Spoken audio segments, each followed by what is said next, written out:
Democrats are melting like a Joe Biden sundae in the sun over President Trump's immigration enforcement.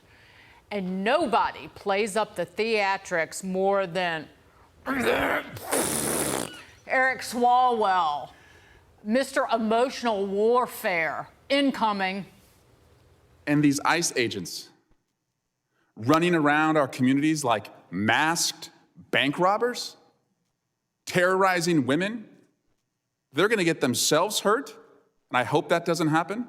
And we're already seeing women are being targeted by people who are impersonating ICE agents. Don't give me this Christian nonsense that I've heard from some of these witnesses. I'm a Christian, I'm a father.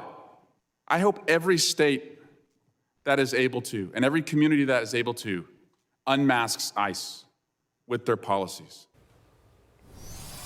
Oh, cry harder. When you compare ICE agents to women-hating bank robbers, well, it's no wonder that assaults on them are up 830% this time from this time last year. But go ahead, Swalwell, play the Christian card. With us now, Texas Congressman Brandon Gill. I'm not going to even ask you to try and make sense of what he was even beginning to explain, because there is no foundation on which these individuals can rightfully stand up for illegal migrants being in this country illegally and target law enforcement agents the way in which they have, Congressman. You're right, and thanks for having me on. To your point, assaults against ICE agents are up 830% since President Trump has been in office. And why is that? It's driven by Democrat rhetoric, just like what Eric Swalwell said in committee earlier today, who are encouraging the doxing of ICE agents, unmasking ICE agents, which it effectively encourages violence against our law enforcement. I think it's disgusting.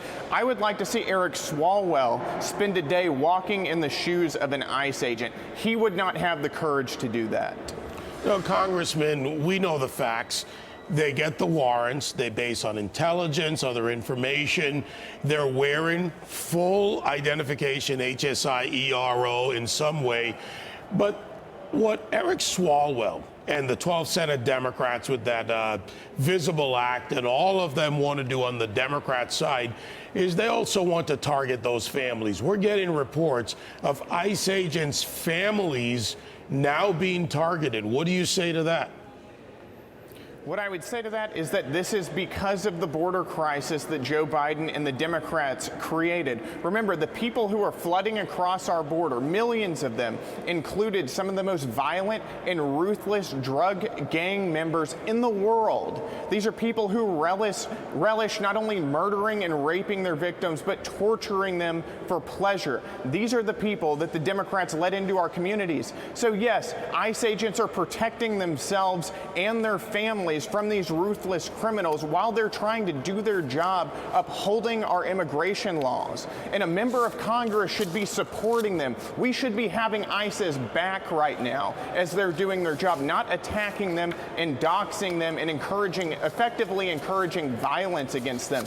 That is disgusting. These people are looking out for the American people. Yeah, and Mr. Fang Fang Flatulence and none of his cronies ever shed one tear for one migrant mother being raped or a child drowning in the Rio Grande, or not one person who died from fentanyl poisoning during Joe Biden's wide open border. So he can take his Christianity and his Bible and, you know, put it back in the safe where it's been the last 4 years. Congressman, we want to ask you about Anthony Bernal, the former aide, the top aide to the First Lady of Jill Biden, and a key figure in this Biden White House who has invoked the Fifth Amendment in the autopen investigation. It is plain as day what went on with the autopen, the commutations, and the pardons. But will Congress ever be able to get to the bottom of it?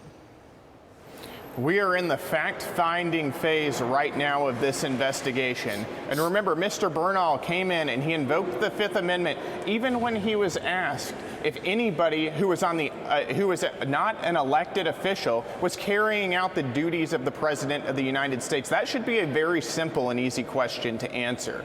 The American people expect that the person who is elected should be the person calling the shots, and we saw Joe Biden's cognitive decline. We know he wasn't capable of running the executive as it should be run, and we're finding more and more information out every single day that he didn't in fact know about the pardons that were being signed in his name. So we're going to continue these depositions. We're going to continue getting more and more information about this because this is a huge scandal.